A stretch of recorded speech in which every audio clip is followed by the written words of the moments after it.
After the car crash, I texted the family chat. Please. Someone needs to get the kids from school.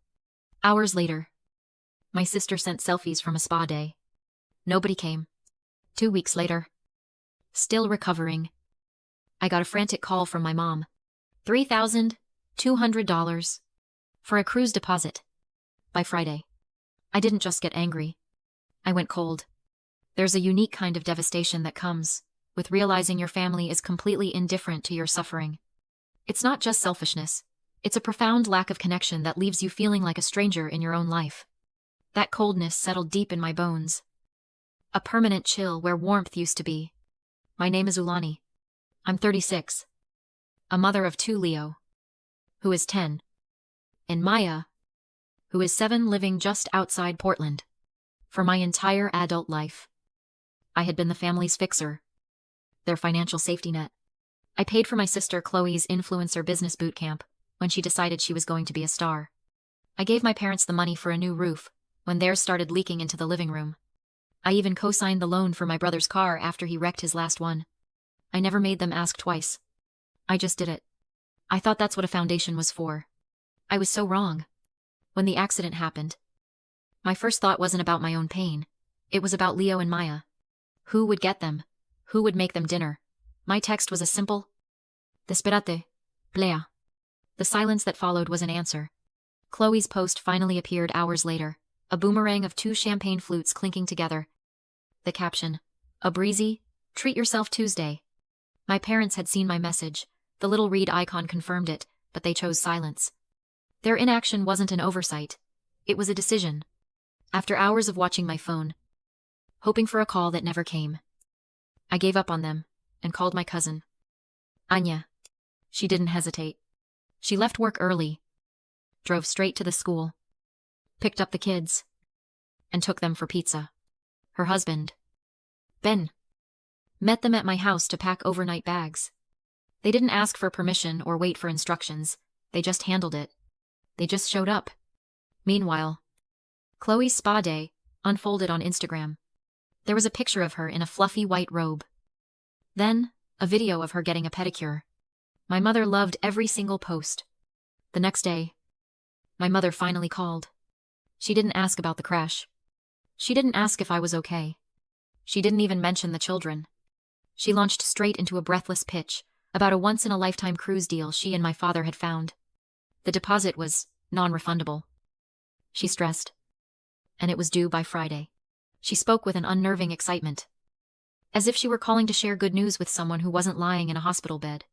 I listened to her entire sales pitch, the words blurring into a meaningless hum of entitlement. When she finally paused for breath, waiting for my inevitable agreement, I said one word. No?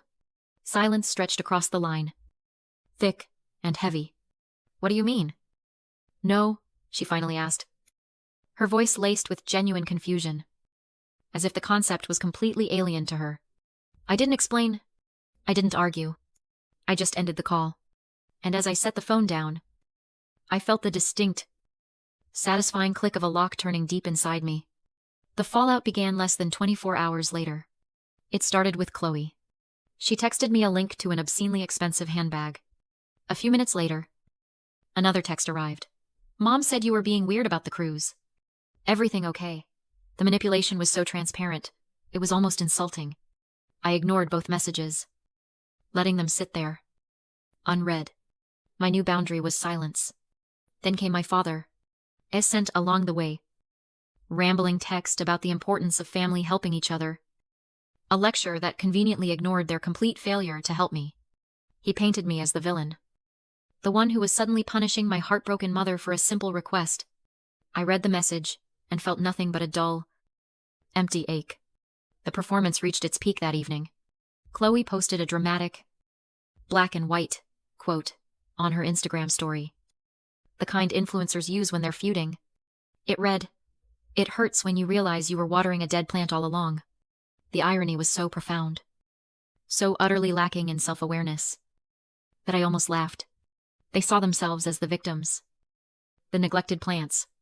They had no idea they were the rot in the soil. I thought the conflict would stay at the level of petty emotional blackmail, guilt trips, and passive-aggressive social media posts. I was wrong. The real escalation came a week later, with a call that changed everything. It was the principal from Leo's school. Her voice was gentle but firm. She informed me that an anonymous call had been made to the child welfare hotline. My heart stopped. The complaint, she explained, made 2 specific allegations. First, that my children were frequently left unsupervised in an unsafe home environment. Second, that I had a substance abuse problem and was misusing the prescription pain medication I'd been given after the accident. The blood drained from my face. It was a cold, sickening rush. I knew, with absolute certainty, who had made that call. Only my parents and Chloe knew the specific name of my prescription. This was their next move. This was their leverage. They weren't just asking for money anymore. They were threatening me with the loss of my children to get it. They had crossed a line from which there was no return. The family I thought I had was gone. In its place stood a group of strangers willing to destroy my life for a cruise.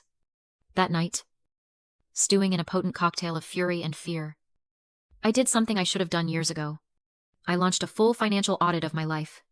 The malicious hotline call wasn't just a threat, it was a trigger. It pushed me past grief and straight into a cold, methodical need for facts. I spent hours online, pulling credit reports, downloading bank statements, and untangling the web of financial enmeshment I had allowed to grow over the years. That's when I found it. A credit card, opened 6 months prior, with a major bank I didn't use. My name was on the account, and listed as an authorized user was my sister, Chloe. The balance was over $12,000. I scrolled through the statement, my breath catching in my chest. The charges painted a vivid picture of the curated life Chloe projected on social media, boutique hotels in the city, dinners at restaurants I couldn't afford, and a steady stream of purchases from designer clothing stores.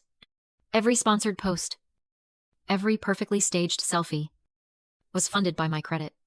A chilling clarity washed over me. Sharp and absolute. This was no longer a family dispute about money or fairness. This was identity theft. This was a crime. And they had just handed me all the evidence I would ever need. I didn't scream. I didn't cry. The time for emotional reactions was over. My actions from that point on were deliberate, precise, and cold. First, I called a lawyer who specialized in financial fraud.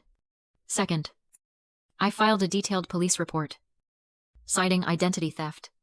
Third, I froze my credit with all 3 major bureaus. Then, I sat down at my kitchen table and began to write. I crafted a social media post for my private Facebook page, the one connected to our entire extended family, old neighbors, and community friends. I was strategic. I didn't use a single name. I didn't have to. I simply laid out a precise, emotionless timeline of events. I started with the date of the car crash and my plea for help.